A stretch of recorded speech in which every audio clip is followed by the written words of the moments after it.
త్వరలో జరిగే సాధారణ ఎన్నికల్లో కాంగ్రెస్ పార్టీ రాష్ట్రంలో కేంద్రంలో విజయం సాధిస్తుందని మాజీ ఎంపీ చింతామణి తెలిపారు. ఉమ్మడి నెల్లూరు జిల్లా కోట మండలంలో గడప గడపకు తిరుగుతూ కరపత్రాలను అందజేశారు. ఈ సందర్భంగా ఆయన మాట్లాడుతూ జగన్ పై తీవ్ర స్థాయిలో ధ్వజమెత్తారు.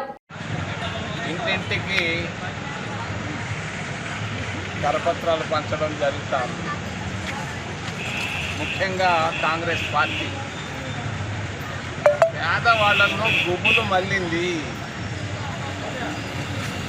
బాగా మళ్ళింది.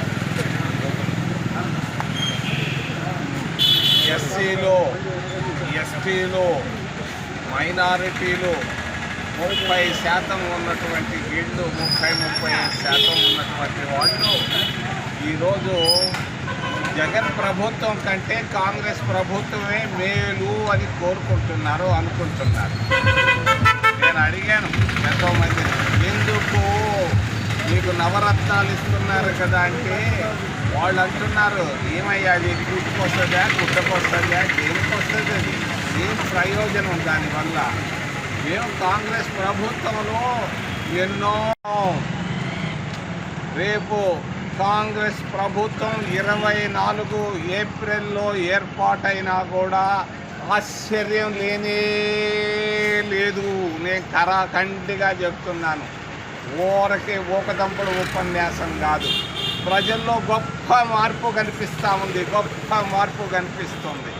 అక్కడ తెలంగాణ చూశారు, టీవీల్లో చూస్తున్నారు.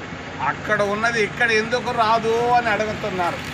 వాళ్ళు కూడా బస్సులో ఉచితంగా ప్రయాణం చేయాలని ప్రతి మహిళ కోరుకుంటా ఉంది. ఈరోజు ఇది పరిస్థితి.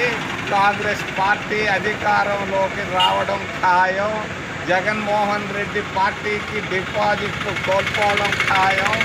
రాబోయేటువంటి ఎన్నిక తెలుగుదేశం చంద్రబాబు నాయుడికి, ప్రియాంక గాంధీకి జరగబోయేటువంటి ఎన్నిక. ఇందిరాగాంధీ కాంగ్రెస్ పార్టీ ఈరోజు అభివృద్ధి అనేదే కనబడటం లేదు, చీకటి రోజులుగా మారాయని వాళ్ళు చెప్తున్నారు.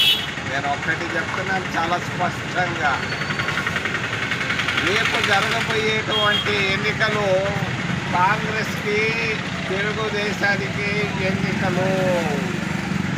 డిపాజిట్లు కూడా రావు జగన్మోహన్ రెడ్డికి, ఆయన పార్టీకి. ఎన్నికలు 15 రోజుల లోపలనే, దగ్గరలో ఫిబ్రవరిలో మా